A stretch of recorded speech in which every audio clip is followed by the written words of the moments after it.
a crowd started to gather. The men were chanting in Arabic, Allahu Akbar, Allahu Akbar. And my father and I, as I was holding his hand, were pushed to the front of this crowd. In the center of this crowd was an Arabic woman, dressed just like this, and she was tied up and she was sitting on a box. Next to her was an Arabic man, and he did a traditional Islamic prayer on the floor. And he got up from the floor, and from his side, he pulled out this very long golden sword, and he beheaded the woman. My legs are shaking, and my heart is going fast. And my father said, if you don't listen to the teachings we're instilling in your life, this will happen to you one day. I was born and raised in a small country by the name of Kuwait, a community of 98% Muslim population. 2 of my uncles are Imams, and 1 is president of a mosque, where I would hear the call to prayer 5 times a day. As a Muslim, the word Yahudi, which means Jew, was instilled in me as a bad word, as a cuss word. Yahudis should not exist. They should be killed, and I never thought to question why would I hate them. I never met Jewish people in my life. They never did anything to harm my family. I just hated them. Just the word brought hatred in my heart. It's very important to learn the Quran and the Hadith and even memorize it in Arabic. I even entered a competition where you recite the long chapter in front of Islamic leaders and teachers.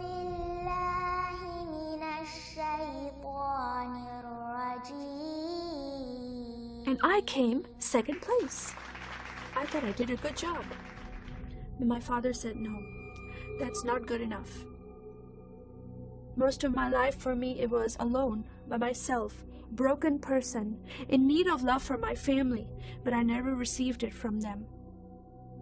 I tried to experience this love from Creator God, from Allah. In my prayer times, I lifted up my hands and I cried out to Allah for help. Please have my father stop beating my mother. Please have my father stop beating me. But no help came.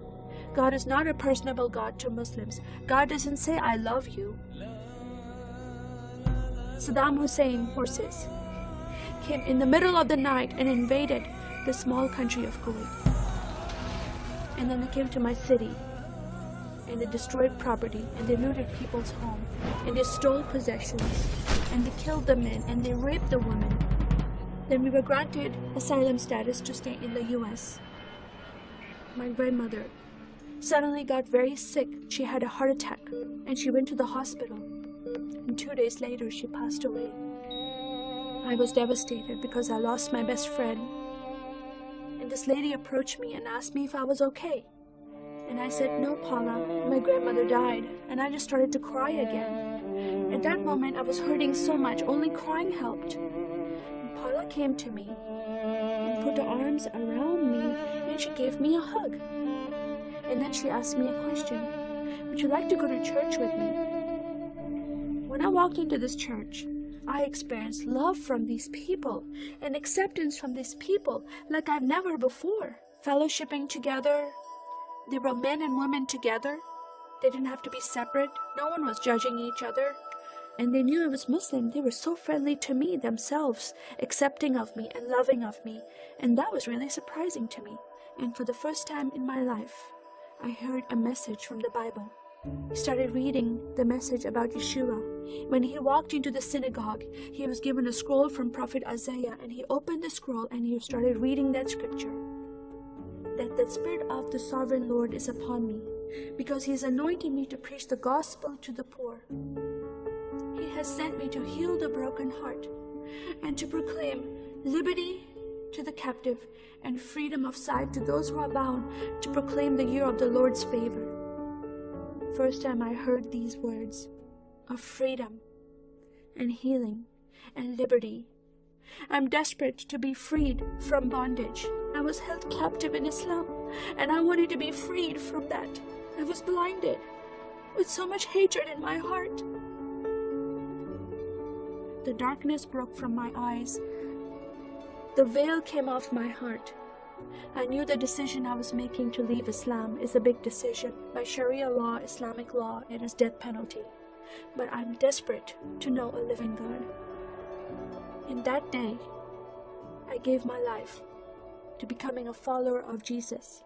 This is the God of Israel, God of Abraham, Isaac, and Jacob.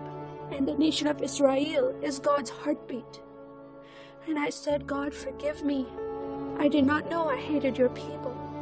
I love the Jewish people because it's their God, their Messiah that I'm following, and He told me to love them. I never knew what happened to the 6 million Jews that died. I never heard that in Kuwait in history. Now that I met Holocaust survivors, I know their story, and I shared my story with them. Your God, your Messiah, changed my heart, giving His life for me, so I can have life everlasting. He rescued me. He saved me. He came and brought joy in my life again. And I'm a blessed woman. And I start crying, and they start crying.